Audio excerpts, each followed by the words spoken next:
Bien, empezamos entonces con la corrección de este TP de la unidad 12, o sea, de Reino Monera. En la primera pregunta les decía, teniendo en cuenta las diferencias entre la membrana plasmática de arcaea y bacteria, es correcto afirmar que. Si ustedes se fijan, las dos primeras opciones me hablaban de cosas que estaban invertidas, ¿sí? Me dice que bacteria, si bien está bien, tiene unión con ácidos grasos y no con compuestos hidrocarbonados de tipo isoprenoide, eso estaba bien. Me dice que se mantienen unidos a través de la unión éter. Recuerden que la unión éter era la unión de los hidrocarburos de tipo isoprenoide con el glicerol en el caso de arcaea. Y pasa lo mismo con la B porque me dice que en el dominio arcaea presenta en su membrana lípidos unidos por unión éster, y no es éster, sino éter. La C, que era la que tenían que marcar y estaba correcta, me dice que la membrana del dominio arcaea puede ser una monocapa o una bicapa. Recuerden que siempre en bacteria y siempre en eucaria son bicapas y siempre tienen ácidos grasos unidos al glicerol. En cambio, en arcaea podía existir esta estructura de bicapa o de monocapa. Como habíamos visto en el dibujito, eran isoprenoides de tipo ramificado y podían tener la unión en cada uno de los extremos con el fosfato, pero estar dispuesto en monocapa y no en bicapa. Y después la D me dice la membrana del dominio bacteria está formada por isoprenoides y no es del dominio bacteria sino de arcaea. En la 2 me dice, en cuanto a los procariotas, que es incorrecto. La primera me dice que pertenecen al dominio arcaea y bacteria del reino Monera. Si bien esta clasificación es como media contradictoria, porque después de que se funda la clasificación de dominio de arcaea y bacteria es como incorrecto en este sistema de grupos dentro de grupos meter en dos grupos grandes el dominio, adentro debería haber por lo menos un grupo más y Reino Monera como que abarca los dos, pero hemos visto que por una superposición de la clasificación de Guth, pero también la de Whittaker, que se sigue, digamos, respetando los 5 reinos, sería correcta. Y Curtis me lo presenta así, así que la vamos a considerar como correcta. Ahora, en la B me dice, las bacterias gram positivas se tiñen de color violeta. Eso está bien. Poseen una sola capa de pared celular. Eso también está bien. Después me dice, las gram negativas se tiñen de fucsia o rosa. Bien. Pero me dice, tienen 2 capas de pared celular. No. Gram positivas y gram negativas tienen una pared, ambas. Lo que pasa es que la pared de las gram negativas, en cuanto a la porción que se llama periplasma, que es en donde están los peptidoglucanos, es mucho más finita y por fuera tienen una membrana, que se la llama membrana externa, y que tiene una naturaleza lipídica, o sea, como una bicapa de fosfolípidos de la misma forma que la membrana celular. Entonces, a veces dicen, bueno, tiene como la capa de pared similar a la otra porque tiene peptidoglucanos y tiene una membrana interna o externa, pero en realidad en la gráfica de Curtis me muestra que la pared en realidad incluye a la porción de peptidoglucanos y a toda la porción de la membrana externa, ¿sí? Pero nunca poseen 2 capas de pared celular, por eso está incorrecta. La C me dice los flagelos procariotas están formados por monómeros de flagelina, sí, por eso están en disposición de fibrilla única, y además de eso no están cubiertos por membrana, por eso decimos que son desnudos. Sí podríamos decir que es una excepción las espiroquetas, no me lo presenta como excepción, pero cuando me habla de las espiroquetas me dice que el flagelo axial está como envuelto en una túnica, que sería como que la misma capa de la membrana lo envuelve, pero sería una excepción, sino en general yo digo que los flagelos están formados por flagelina en forma de fibrilla única y desnuda. Y después me dice, algunas bacterias tienen capacidad de desarrollar una espora a su alrededor cuando las condiciones del medio son adversas para el crecimiento y desarrollo de la bacteria. Recuerden que si bien la forma correcta de llamar es endoespora, a veces también se la llama espora, y esto es correcto, no tiene nada que ver con la espora de una planta o de un hongo, que era una forma de reproducción y no de resistencia como en las bacterias, pero la descripción que me da acá es correcta. En la 3 me dice cuál de las siguientes no es una característica de las bacterias. La primera me dice alta relación superficie-volumen. Esto recuerden porque ya lo vimos en célula, que mientras más chiquitita es la célula, más grande es su relación superficie-volumen. ¿Por qué? Porque si yo tengo un volumen grande y en relación con su superficie, tengo menos capacidad, o sea, menos relación superficie-volumen para hacer un intercambio con un volumen más grande. Como las bacterias siempre son más chicas que las células eucariotas, o por lo menos en promedio, siempre en relación a otras células su relación superficie-volumen es más elevada, porque al ser menor el tamaño y el volumen menor, siempre la superficie que queda cubierta de ese volumen es más grande en esta relación. Ahora, la B, que es la incorrecta, que me dice tamaño celular de 17 a 300 nanómetros. ¿Alguno le suena este número de algo? ¿Era el tamaño de qué?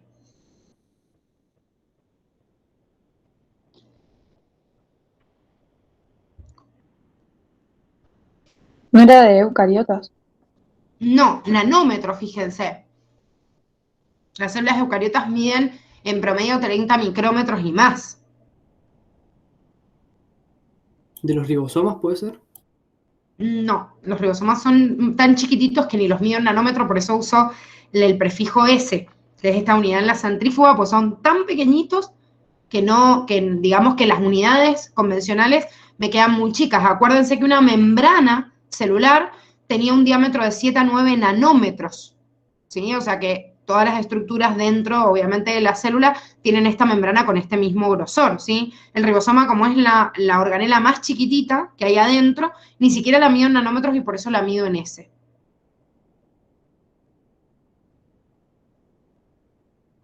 ¿Ninguno se acuerda? Es importante que vayan asociando algunos números porque la Facu utiliza esto como estrategia para perderlos. Y esta dimensión tal cual como sale ahí de 17 a 300 nanómetros es el tamaño de un virus que vimos en la unidad de virus. Entonces, por ejemplo, acá estamos viendo bacteria y me mezclan algún dato que me va a sonar, que cuando yo haga un repaso de toda la materia va a ser un dato que digo, ah, es un número que me suena, pero quizás me está mezclando entre uno y otro. Entonces, hacerme una idea en la cabeza de qué tamaño tienen. Fíjense que 300 nanómetros, o sea, si yo paso ese nanómetro a micrómetro, es 0,3 micrómetros. O sea, 300 nanómetros incluso es un virus bastante grande, pero siempre los virus son mucho más chiquititos que las bacterias. Estoy hablando que las bacterias en promedio miden de 1 a 10 o de 1 a 30 micrómetros. Por eso le entran tantos virus adentro y cuando hacen el ciclo lítico explotan y salen un montón de copias, ¿sí? Este entonces es el tamaño promedio de un virus, no de una bacteria, y por eso la teníamos que marcar como incorrecta. Después me hice respiración y fotosíntesis por enzimas en la membrana, que está bien, es una característica de procariota, y múltiples formas también, si bien vimos las formas convencionales, que son 4, los cocos, los bacilos, las espiroquetas y los vibrios, existen otras formas también derivadas a partir de ellas. La 4 me habla del movimiento que hacen las bacterias flageladas, que esto lo repasamos antes de comenzar con el TP. Si bien hay algunas palabras que por ahí en el vocabulario vulgar pueden ser sinónimos, porque yo digo, che, parada, frenada, es como lo mismo, o sea, es como un sinónimo. Bueno, pero la terminología dentro de la bacteriología es carrera y parada, y por eso está entre comillas en el curso y presten la atención, ese sería el movimiento correcto que hay, obviamente, en las bacterias flageladas. Hago una carrera, que era el aleteo a partir del gancho, del flagelo, y después me paro, detengo, censo todos los estímulos que hay alrededor y vuelvo a hacer otra carrera. En la 5 me habla de las fuentes de variabilidad genética en una bacteria. Ay, perdón, estaba atravesado y no salía.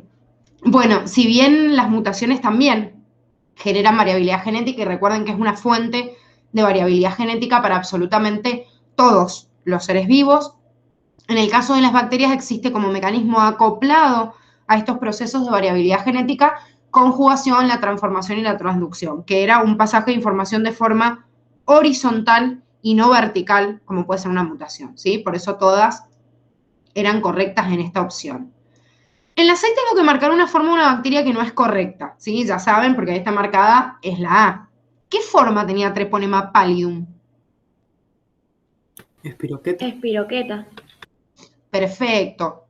Sepan que la Facu no me pide muchos ejemplos de formas de espiroquetas y de vibrios, pero me tengo que acordar de Treponema pallidum y de Leptospira, que tienen también una imagen como ejemplos de espiroquetas, ¿sí? Dentro de la asociación forma-bacteria. Estos, digamos, son más fáciles, Escherichia coli, Mycobacterium tuberculosis, así como otros que están en el listadito se los preguntan un montón, como formas de bacilo, y estos, bueno, son más fáciles porque encima en algunos el género, y cuando termina en coccus sé que es un coco, ¿sí? Y encima en este caso, si bien el nombre en latín del género es Streptococcus, la palabra, digamos, de la forma bacteriana es Streptococcus, que significa coco en cadena, como Staphylococcus significa coco en racimo. En la 7 me dice de las siguientes aseveraciones marque la opción correcta.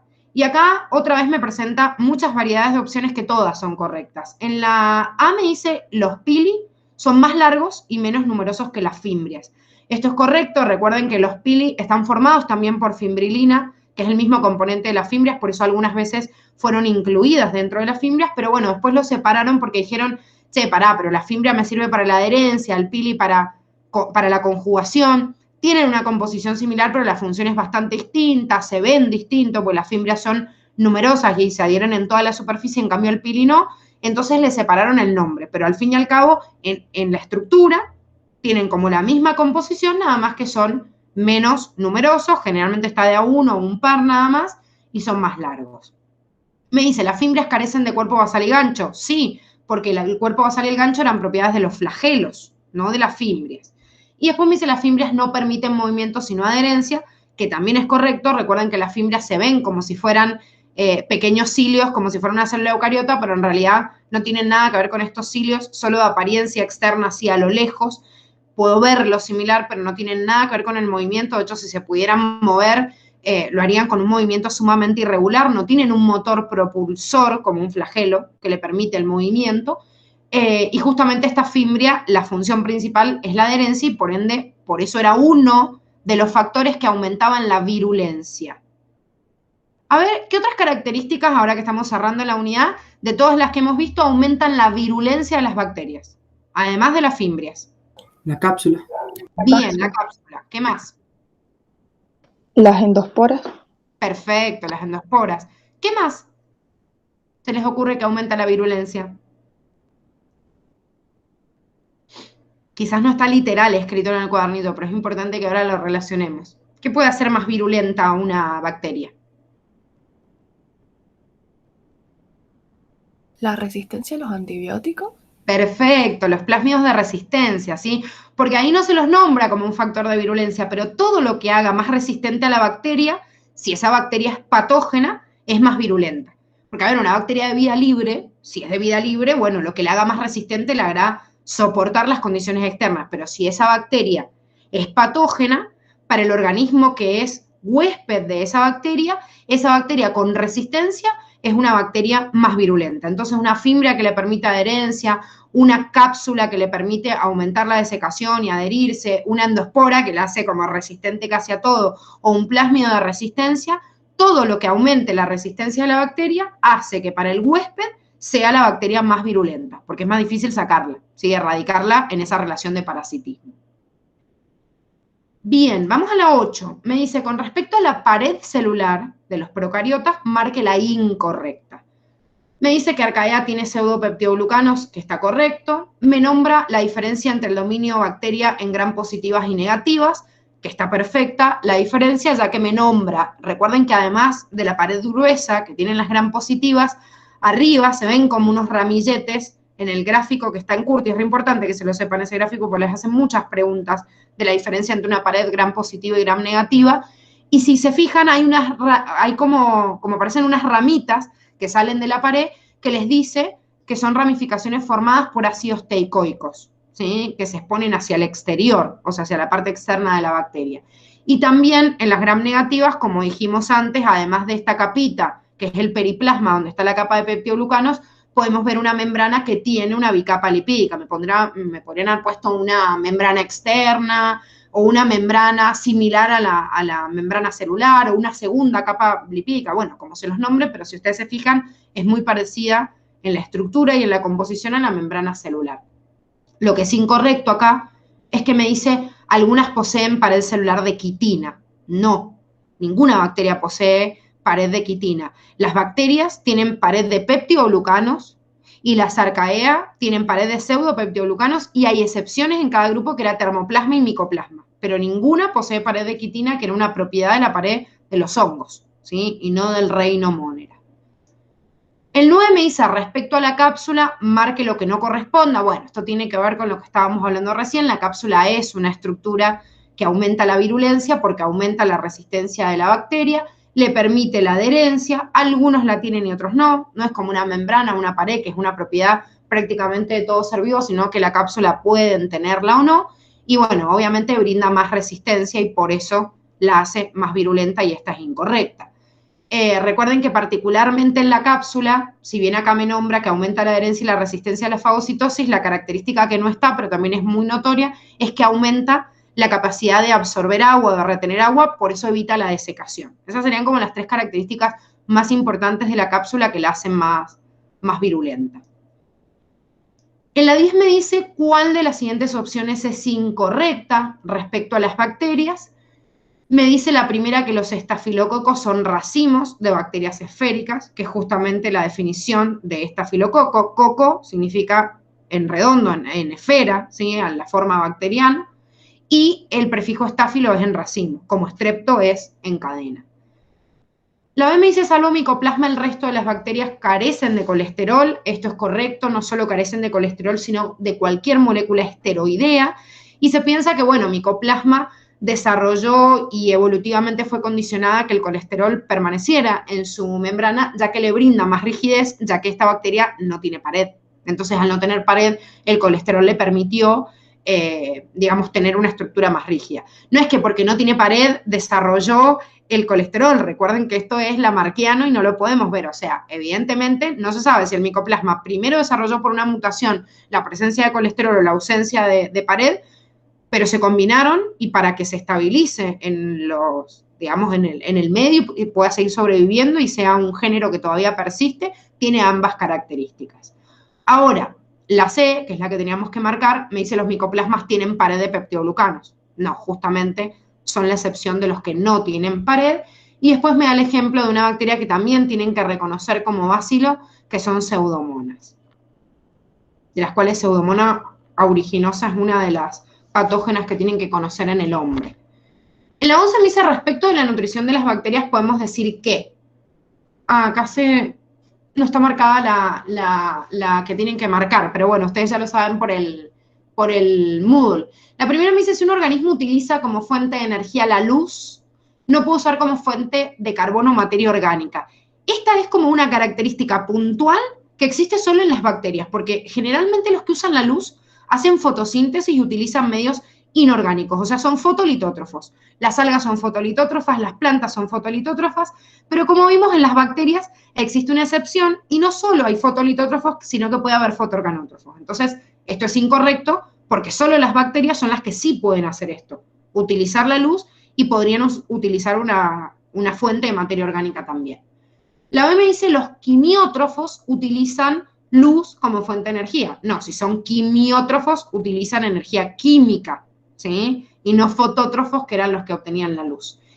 Y la C me dice, los organótrofos utilizan compuestos inorgánicos. No, son organótrofos porque derivan de compuestos orgánicos que vienen de los organismos. O sea, no compuestos inorgánicos. A estos los llamamos litótrofos, ¿sí? Que viene de litósfera o de la corteza terrestre, donde se aíslan la mayor cantidad de compuestos inorgánicos. O sea que acá ninguna era correcta.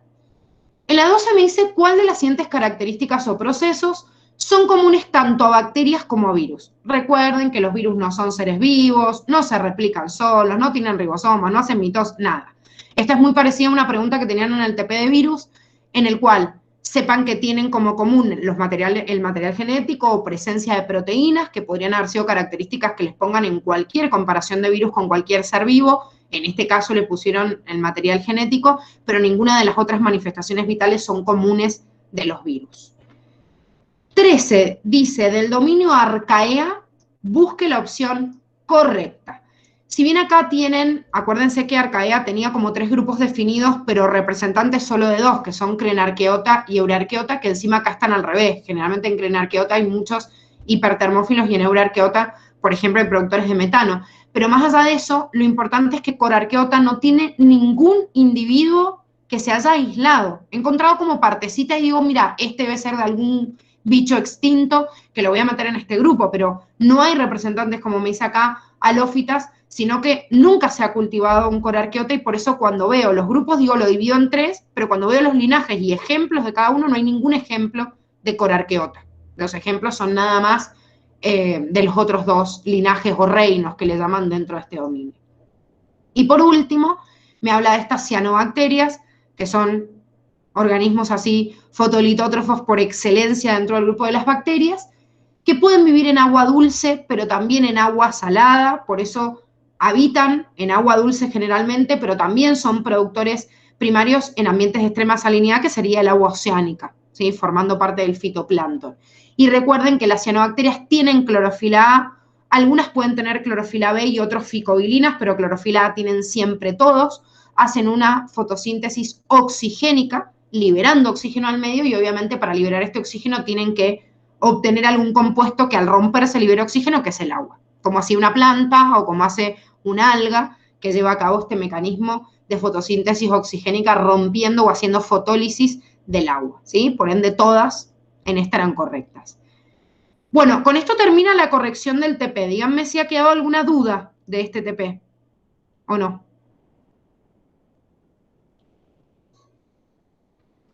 No, profe.